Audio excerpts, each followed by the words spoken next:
pada aku, kau sebagai someone who have influence over others, pakai akal sikit lah.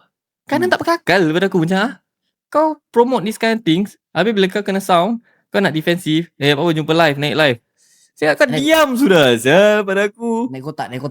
Tahu zaman bila ni kau tahu tak macam keyboard warrior tapi ni tengah kat live keyboard warrior Pergi patah balik naik kotak. Tak ada. Kau nak berbual kau naik kotak lah. Jangan ancam kita jalan lah.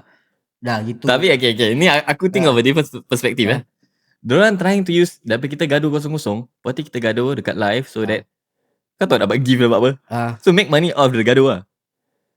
Faham? Kan? Okay lah, quite smart sikit lah. Buat attention seeking. Buat aku important lah just yes, betul. Aku agree. At the same time, kau tak consider siapa yang tengah tengok.